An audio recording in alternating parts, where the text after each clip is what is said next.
Tak,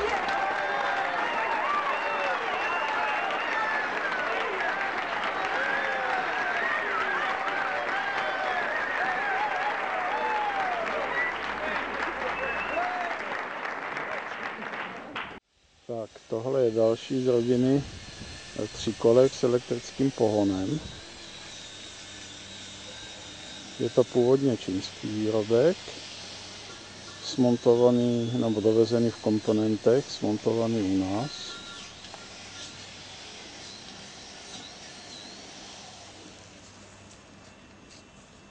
Proti originálu je upravené nebo respektive vyměněná přední vidlice za vidlici ze skútru k nám dováženého s 18-palcovým kolem na litém disku. Použitá je brzda disková s mechanickým převodem, velmi účinná. Zadní brzda je původní na 3rychlostním Nexusu, který je tam standardně implementován. Brzda je velice snadno ovladatelná a má nezvykle vysokou účinnost. Pohon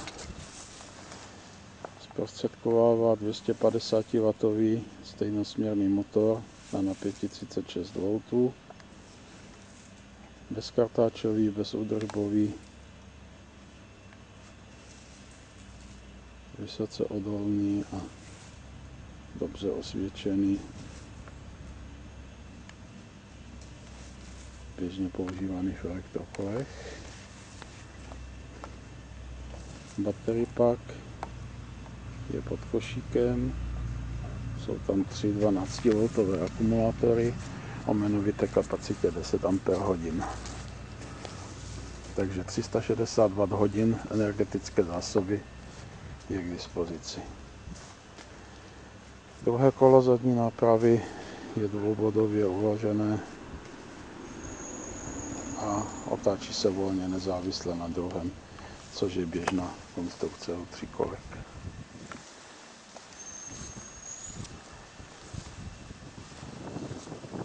Sedlovka s rychloupínákem a v tomto případě navíc ještě odpružená pro větší komfort jízdy.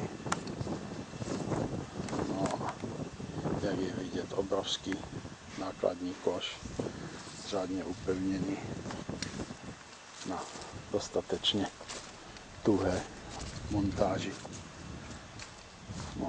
nad nápravou. Ovládání tříkolky je velice jednoduché.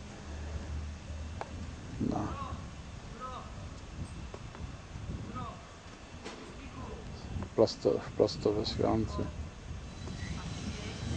schránce je umístěna elektronika, konektor nabíjení, spínací skřínka s 2 klíčky a ze zadní strany je konektor přívodu elektřiny z akumulátoru. Elektroinstalace, veškerá kabeláž od brzd, ovladače plynů a podobně je panceřovaná omotávkou po celé délce rámu až ke vstupu do řídící jednotky.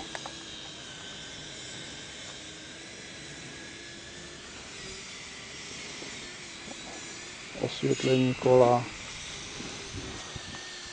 zadní světlo červené s integrovaným obrazovým sklem netrojúhelníkového typu, tvaru. Na autonomní napájení jsou tam 2 tužkové baterie, životnost zhruba tu sezónu. Přední světlo je napojené na napájecí zdroj pro motor, pro a ovládá se, zapíná a vypíná spínačem na vidítkách. To je ten červený knoflík zde. Jinak pod červeným knoflíkem je páčka akcelerátoru zde, která v tomto případě je umístěná vlevo, včetně ukazatele stavu nabití akumulátoru, protože u pravého gripu je Evo Shift, tedy 3stupňové řazení Nexus náboje v levém zadním kole. Celá trojkolka, celá konstrukce je velice zajímavá tím, že zatím jako jediná v ČR využívá řazeného krouticího momentu i pro motor, nejenom pro šlapání. Takže výsledek je ten, že při zařazeném prvním rychlostním stupni je možné jet do rychlosti zhruba 8 km/h, druhý rychlostní stupeň je do 15 km/h a trojka až do povolených 25 km, což je maximální hranice povolená v České republice.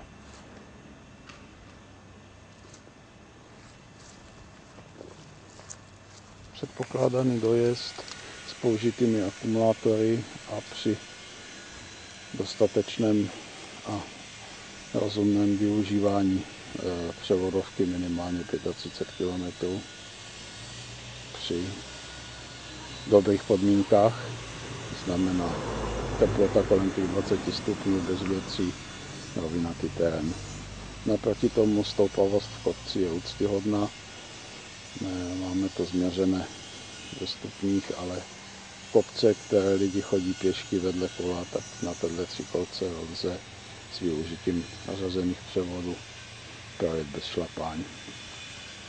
Mimořádně vhodné především pro lidi, kteří nedisponují dostatečnou motorickou silou.